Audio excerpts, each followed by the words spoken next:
Yo, what's up? This is Jacoby from Papa Roach. This is Ryan Lee. This is Wes. This is Bob Forrest. This is Rich Roll, and you're listening to Sober Guy Radio.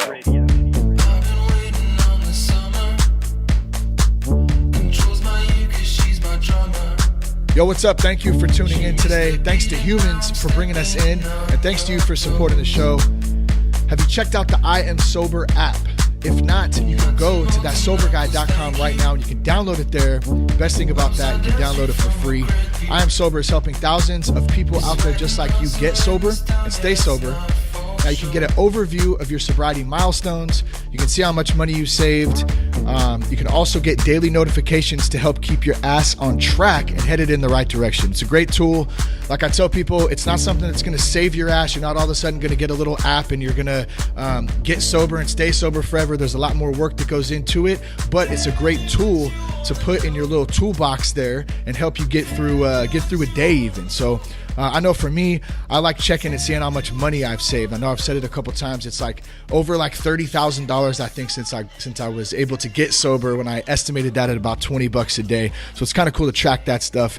You can also get the app at the iamsoberapp.com website. That's iamsoberapp.com. Once again, you can go to thatsoberguy.com. The iTunes App Store link is on there, and the Google Play link to the Google Play Store is on there as well.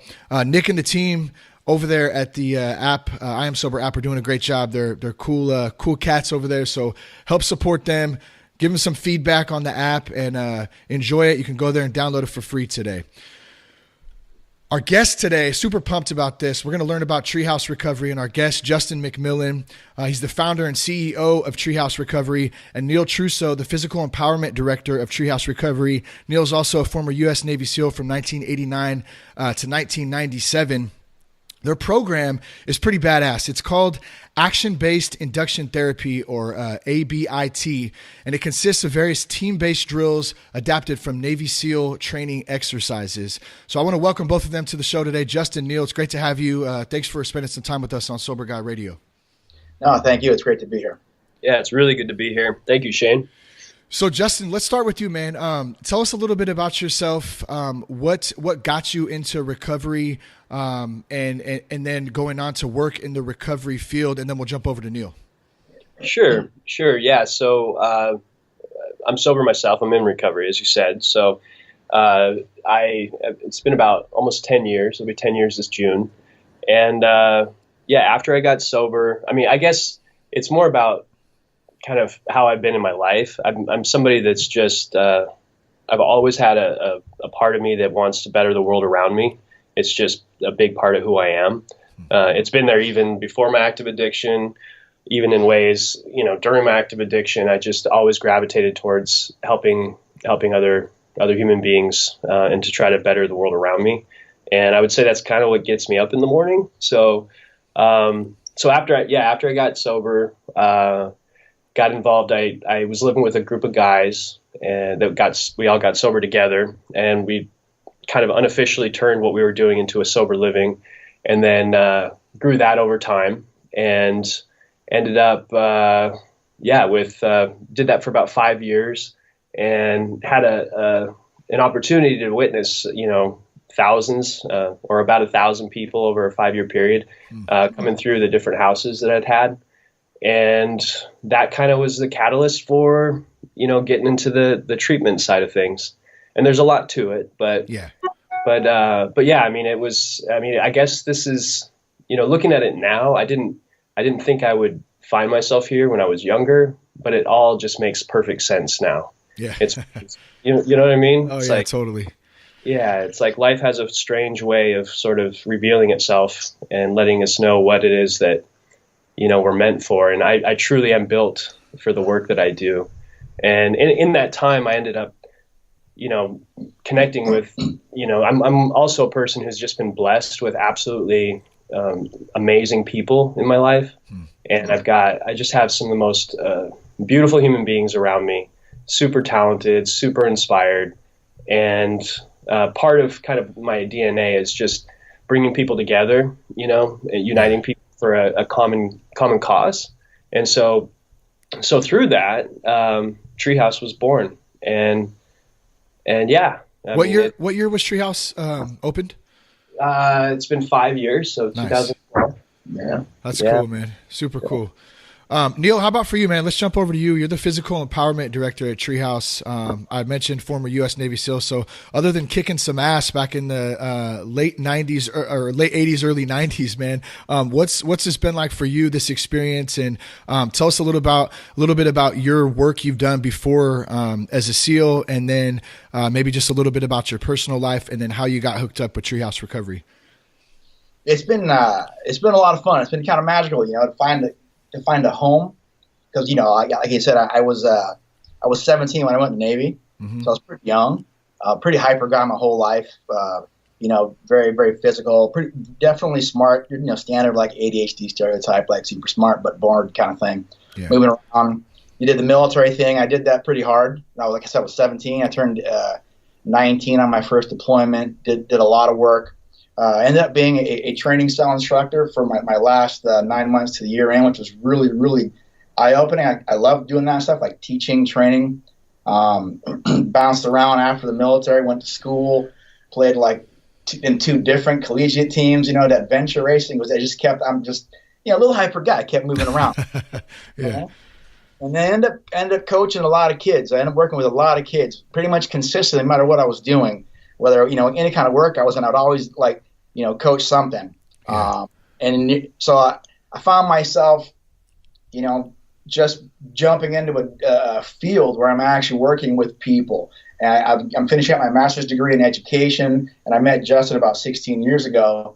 And then so here's Treehouse is a place. The thing that we fully believe in what we live is like being active, moving, being together with people, being connected. And it fits me really well. I get up in the morning, I go out with our guys, I play around, I'm physically active, I get a chance to then sit in the office maybe for a little bit, not too long, that kind of thing. Yeah. It's great. So it sounds like too, man, you're adventurous, kind of an adrenaline guy who enjoys that kind of fast pace. Is that fair? Definitely. Yeah, that's cool, man. I have this kind of an odd question. I was kind of popped into my head. Where I think there's a lot in a name, and I don't know. Treehouse says something to me. I'm just curious, how you guys came up with that name and what it means to you. Why did you name it Treehouse Recovery? Okay, yeah. So there is a. So I got sober was there was a little tiny box house, and next to it was a garage, and in the end of my active, I was living in that garage, camped out in there for days at a time. And then that eventually became, one of the first houses. And right behind that house, and I could see it through a window when I would sit there, there's a giant tree, the biggest tree in the whole neighborhood. And what we would do, I would be like going to a park or something like that, and I'd see some guy and I'd say, hey, if you want a bed or if you want a place to sleep, we've got a bed available. And it was truly like a grassroots kind of thing in the beginning.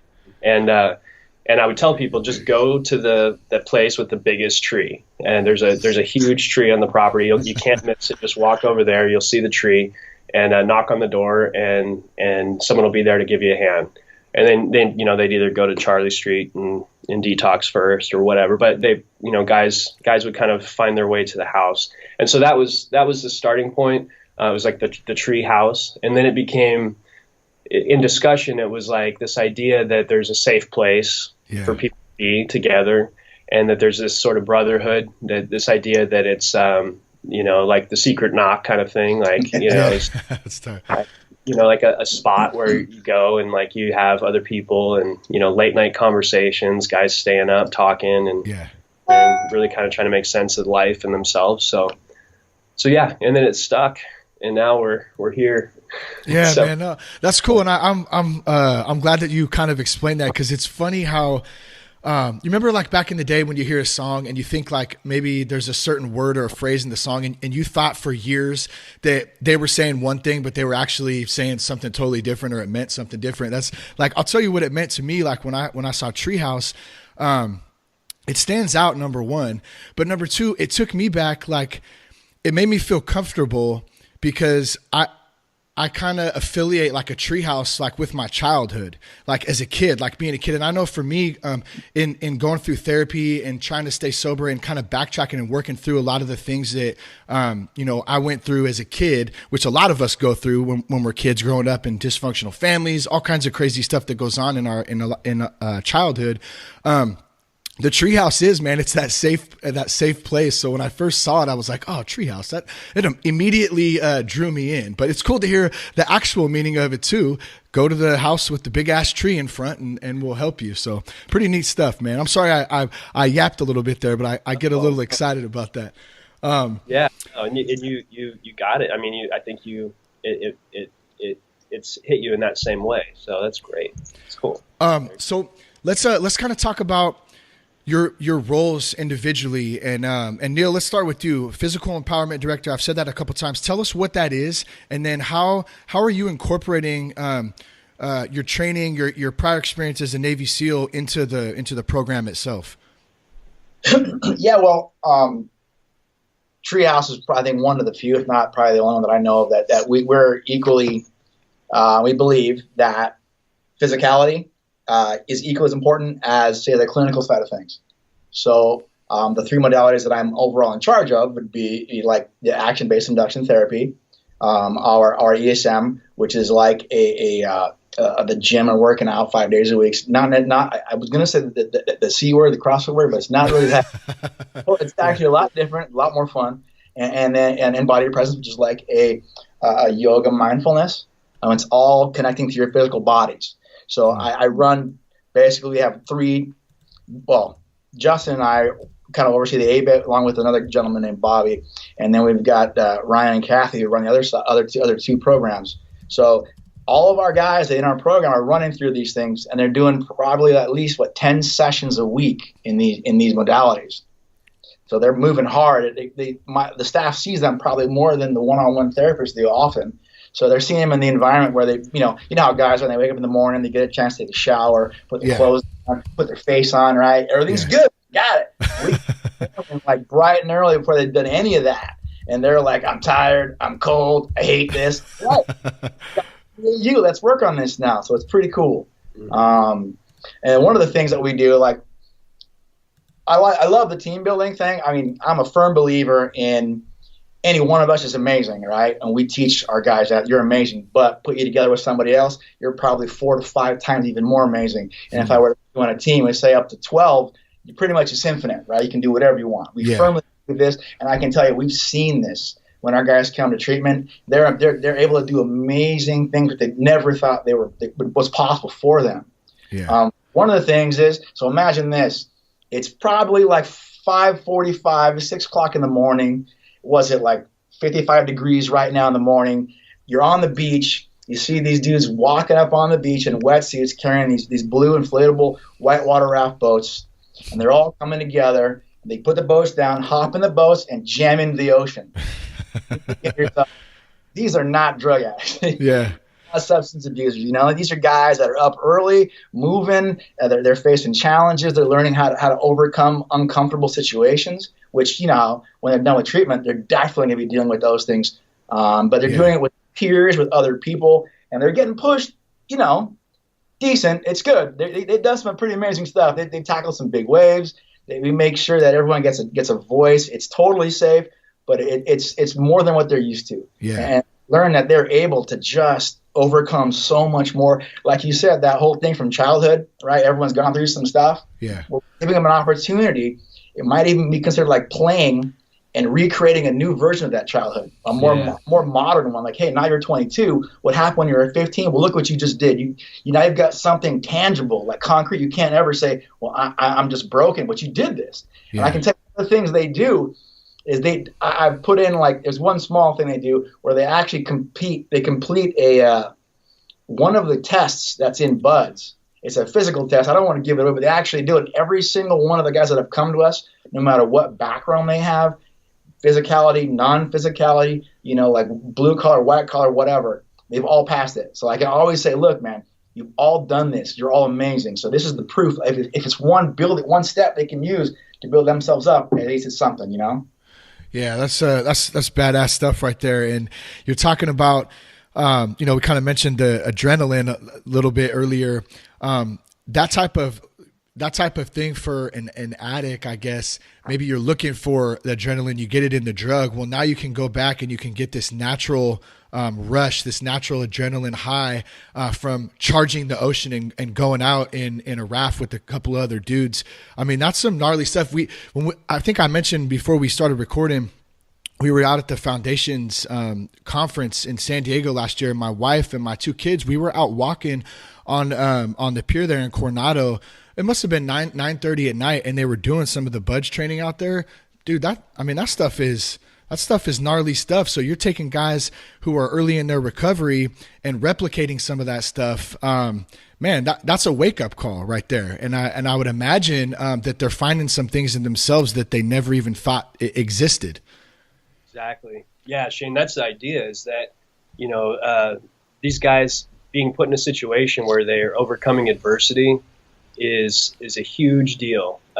One, because we naturally we gravitate towards that because chaos has always been a part of our lives. So you put guys in a situation like that that's healthy, and you show them that life doesn't have to be boring, that it can be exciting, that it can be fun, and that you can do it with other people. It has a massive transformational quality to it. Yeah. So and it's more than that too, because the exercises themselves have been designed around asking the part of the brain. So in active addiction, our prefrontal cortex goes dormant, right? And the limbic system takes over. It's this animal sort of response. It's kind of like tunnel vision, like I'm going to go get high. Nobody can tell me otherwise. And when that part of the brain shuts down, that prefrontal cortex, which is this part responsible for human connection and interaction, when that shuts down, we're not much different than an animal, right? So the idea is to figure out a way to enhance that part of the brain. And so these exercises are designed to ask that part of the brain to exercise functionality. And there's 9 functions. And so all of these sessions are designed around things like regulation of fear, right? So these guys are regulating fear in the morning, right? That's a part of the prefrontal cortex. So when they're there on the beach in the morning, they're doing that. Impulse control, right? So being able to stop and think before you act, a really important part of being able to live a healthy life and interact in society is being able to stop and think before you act. So those things happen there in the morning. Attunement, so like being able to like go in time with somebody else, right? Which is, you can't paddle a boat through the surf without it getting blown up and shit going everywhere. You gotta watch that. Yeah. You can't do it unless you're attuned to your team, right? Yeah. So there's all these things that happen, and we literally hit all 9. And so in the mornings, these guys are getting like a workout, like weight training for their brain. And then you do that enough times over, several months, and the guys get really close. Yeah. And they start to develop a healthier relationship with themselves, and they're understanding how to interact with others. And it's really, really something special. I would imagine the team aspect of it. You kind of alluded to it a little bit in earlier too. Was when you're with a team or you're with a group of other guys in a situation like that. Maybe it's something that is intense. You develop this accountability aspect where there's other people depending on you. So have you seen a lot of growth in that aspect where like addiction can isolate a person very, very bad, like to the core where they don't want to be around anybody, talk about anything. They might not think they don't matter to anybody. Nobody loves them. Nobody, all that stuff that can go on inside of the brain. Now you take a person who may have experienced that and put them in a group setting. And it's like, man, you give them a role, you give them some sort of accountability to another group where you're all working together. I would imagine the growth potential in that is huge. Oh yeah, it's magical. I mean, you give it a guy an opportunity to come in. And so the thing is these guys, these groups, they're maxed out at 12. They don't get any bigger. So they know intimately each other pretty well. And they might get broken up into smaller teams of 6. So they're really, really close. So you have like your boys. Yeah. And you're right. When a guy comes in, He's like new, has no idea. So one of the older guys kind of helps him out. And as he's going through the program, he gets better at things. And then he becomes a mentor. And he becomes an actual leader, a vocal leader. He takes responsibilities and roles for the team. So he kind of grows through that cycle. And it's huge because we see guys hanging out, going places together. They eventually move in together, and they hold each other accountable, and they trust each other. And it's really magical, man. It's a great feeling to watch these guys do that stuff. Yeah, you mentioned isolation, Shane, and that's the deal, is that we want these guys to fall in love with what it feels like to be connected to a team. There's like a high that you get when you realize how much power you have being connected to other people and like what you can do. And when you start to crave that, the chance of you going back into isolation goes down, right? So we want these guys to feel like, man, I need my team. I need my unit. Right. I need my guys. Where are my boys? And by having that, then, I think that's probably why we see the level of success that we do, is because when guys leave, as Neil said, they move out together, they live together, and they support each other. And they also crave that in other areas of their life. So when they're going into work, they're coming back and saying like, okay, the team there is like this. This is what I bring to the team. This is what I need from the team. So they're getting that kind of education in so many different ways at Treehouse that it leads over into real life. Yeah, that's really cool. What's the age? I mean, range, I guess. What's general age that you guys are seeing? It varies. I mean, we've treated guys into their late 50s, but 18 to 35, I would say, is the primary demographic, and it's every type. We've got everything from former professional athletes to guys lawyers to, guys that have been homeless, guys that have, lived with mom and dad, never worked a day in their life. Yeah. Kind of every sort of demographic. We do well with the LGBTQ community as well. So yeah, we're very diverse. Mm-hmm. Absolutely. Yeah. I like what you were saying too about aftercare, because I know like going through treatment, for me, almost that was kind of the easy part in a sense, because then when you get out, that's when life really can hit you, and now it's like, damn, now I got to figure out how to be a dad, a husband, a son, a friend. I got to wear all these hats, and like I'm feeling like I'm this completely different person. So the fact that when these guys get out, they have that team aspect, and they have their boys they can kind of rely on and reach out to, and then still come back to check in. That's really, really cool, number one. Number two, I guess the question I have that kind of follows that up is, have you guys seen guys that are coming back in and that are able to, now they've they've done the program, now they're able to give back and actually work for Treehouse and give back through the program? Yeah, it's funny you asked that. So part of our model is to in terms of growth, and the way that we're growing is to hire as many of our graduates as we possibly can. Yeah, that's awesome. Yeah, so I think our Northwest location is almost 100% run by former graduates, all educated, degrees and everything, but guys that went through and said, this is what I want to do with my life. Yeah. And then down here, we've got, what percentage is? I think it's like 70, 80, 75% of all the entire staff on here is all graduates. Yeah, it's pretty unreal. So what's great about it, Shane, is that these guys don't know anything other than Treehouse works. And so that's the lens that they're looking through when they meet clients. They're like, oh yeah, this works. It's not like, oh, this is a revolving door deal and it's not like a % thing. It's like, yeah, come do this, work hard, get through the other end, and look what happens. And so so we're sending guys to school, we're educating guys, and it's amazing. And it's part of how we're growing and how we're keeping things, culturally, in terms of like the information that we're teaching, the modalities, because all of our modalities are curriculum based, and they were all designed by us. They use CBT and DBT and all the traditional therapeutic methods, but the way they're structured, and even the business itself, is so different from everything else that it's hard to find a guy that comes right out of school that's never been exposed to it, that understands how to work in our environment. Yeah, got it. I have a feeling that there might be a dude out there listening right now who's like, man, this sounds really, really awesome. Like, but what the hell does an average day look like there? So maybe you can run us through, like, what does an average day from sun up to head hitting the pillow look like? So it's pretty action packed. I'm going to give you days, but they change a little bit. So like an average day would be up at like 5:15, 5:30 with your boys, getting prepped. They're responsible for prepping the boat, make sure everyone's awake, got their wetsuits on, ready to rock. Staff meets them. They do a session in the morning on the beach maybe or somewhere. They come back and they go to the gym for ESM. And then they've got household chores, cleaning. We teach them about like hygiene, life skills.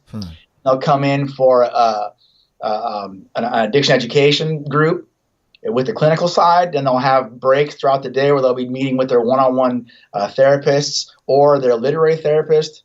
And they'll come back for another group in the evening time. And then they'll end up going and they'll have some time to have dinner. They have like they're doing everything together. They're cooking together, purchasing stuff together. It's pretty cool. Yeah. They'll do their own team checkouts. So they could be getting to bed, like 9, 10 o'clock sometimes, up at 5. It's pretty much like that day in. It's every day. It's always different, but it doesn't change depending on where a guy comes in at or whatever happens with their insurance. It's just like that. Yeah. It works, Yeah, there's a strong team culture thing. So there's a lot of each team kind of has its own vibe too. So like down here we have 3 teams running at any point in time, or you could call them tracks, but we say teams.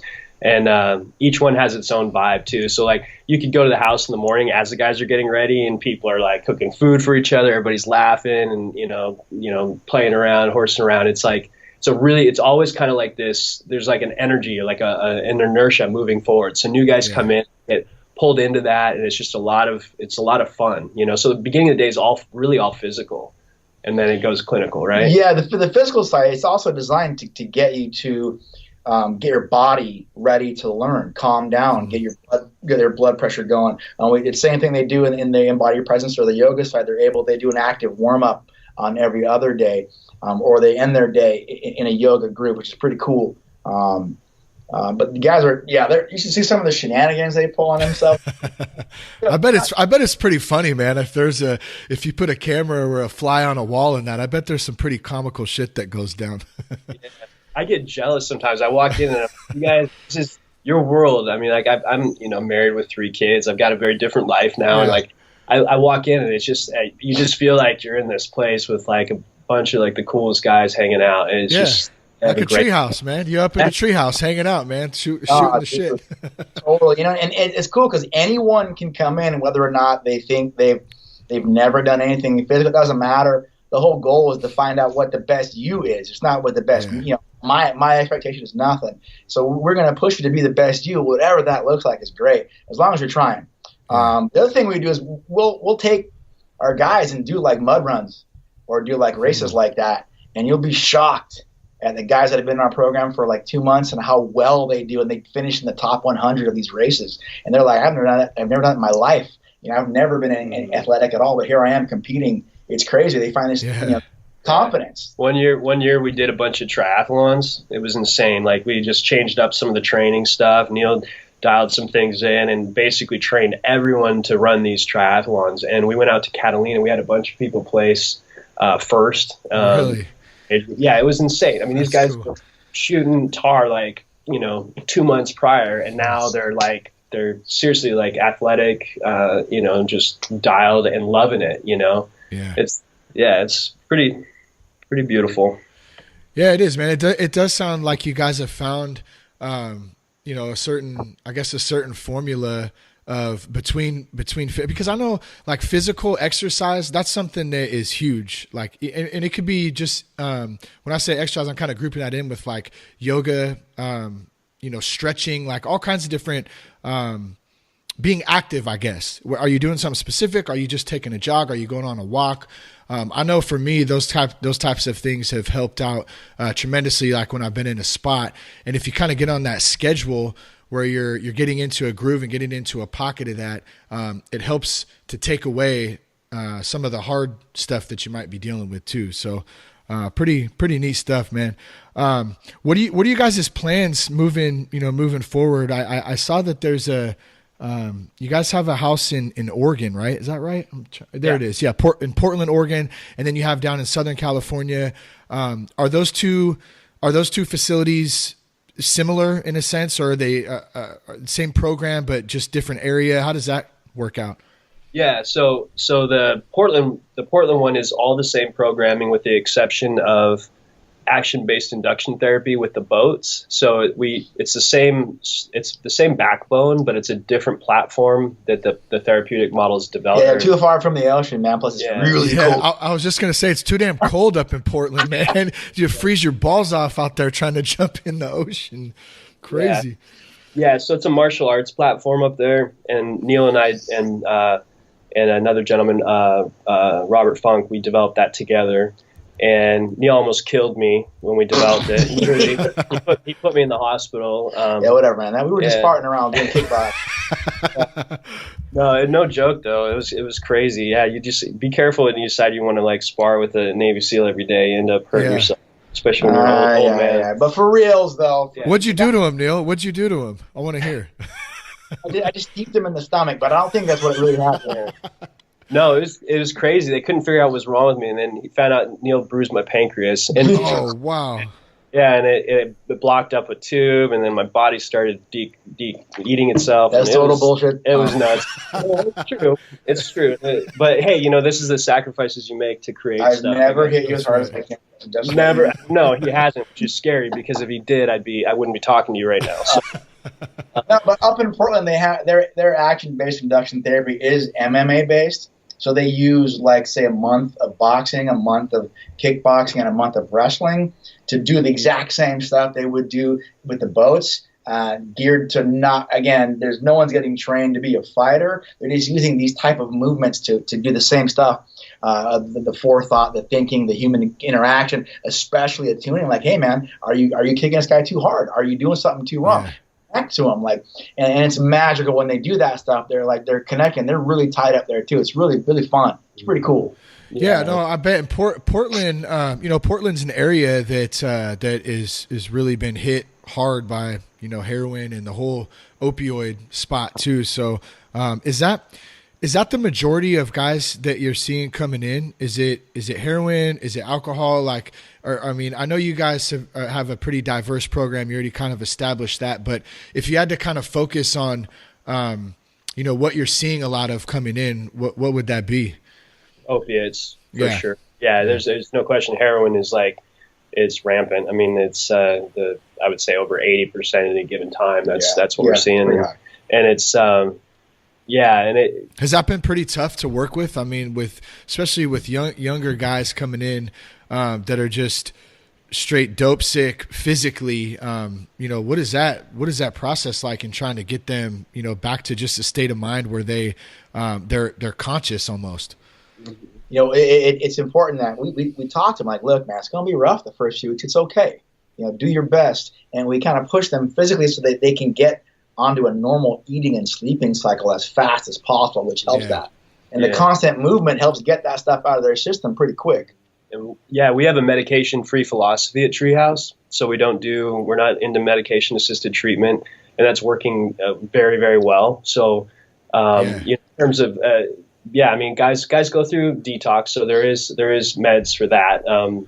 They go through a short detox period before they come to us, and then once we get them, they're usually just kind of coming out of a daze from a Suboxone taper, and then but the thing with us is that the idea is reconnecting the mind and the body as quick as possible because that's completely dysregulated in opioid addiction. So, and that physical exercise does that very well. I mean, embodied presence are looks like yoga, that platform, it does that very well because a guy is constantly checking in with their body and their mind and how things feel.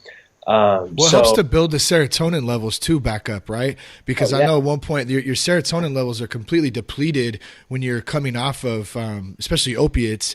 And so by the physical exercise, that's something that can help to build those levels back up. Mm-hmm.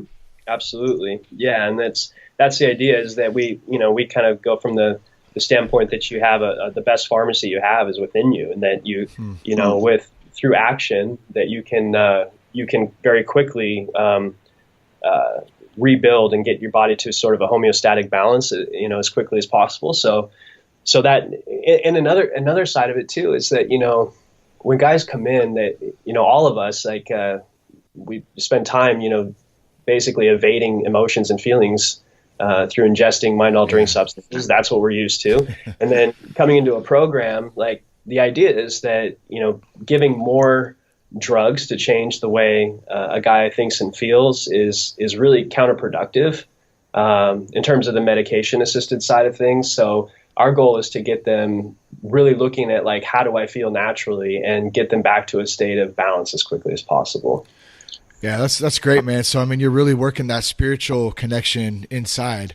So in other words, we're not going to give you a pill because pills are bullshit. Go jump your ass in the ocean, and here we go. And let's get, rolling that way and start to connect the mind and the body back together. Dude, I love the concept of it. And I love that you guys have put this kind of formula together. And it seems to be working great. If there is, so let's kind of jump into this real quick, and I want to be respectful of your guys' time. If there's a dude out there, maybe there's a mom out there, maybe there is, someone of a friend out there listening, maybe it's the person themselves that is, is interested in this, in your program at Treehouse Recovery. They're not sure how to go about getting started. Where can you direct them? What kind of info can you give them to reach out? Yeah. So the easiest way is just to connect to us on the internet. So it's at treehouserecovery.com. And then everything goes from there. You can find Instagram and Facebook and anything else through that. So yeah, just go on the website and find us. If it's in the Northwest area, Treehouse Recovery PDX would be the way to go. Cool. I got one more question. And Neil, I'm going to start with you, man. So if someone out there listening is really struggling right now, what can you tell them, man? That it's okay, man. Just connect to us, contact us, and we're willing to work with them, whatever it takes to get them through, get them here. They're not going to be alone. It doesn't matter where you come from, what happened. We're accepting, and you're not going to be alone. You're going to have a strong team of guys to back you up, and actually a large staff to be there for you, to walk you through it. We literally do the stuff with you. If you're in the water, I'm in the water right next to you. So everything we do, we're doing too. We live it, and we'll do it with you, man. We got your back. Justin, how about you, man? Yeah, if you're out there and you're listening and you need help, the first thing is just, pick up the phone and realize that there's some very amazing people who truly care, that are here to help you at Treehouse, and you don't have to do this by yourself. We're here for you, and you don't have to hurt yourself anymore. We've got your back. So give us a call, and it's going to be okay. I promise that once you get through this next few days, everything's going to be okay. So give us a call. That's good stuff, man. Justin, Neil, it's been great to chat with you guys today. Thank you both for coming on the show. Hey, thank you too. Thank you. Yeah, thank you. That's Justin McMillen, Neil Trusso from Treehouse Recovery. One more time, you can get more information about Treehouse Recovery at www.treehouserecovery.com. If you want any more information on the show, you can go to thatsoberguy.com, download the I Am Sober app. You can get all past episodes and any other info you like, contact info, all that stuff's on there too. Love you guys. Thanks for listening today. Peace, love, respect, and keep your blood clean.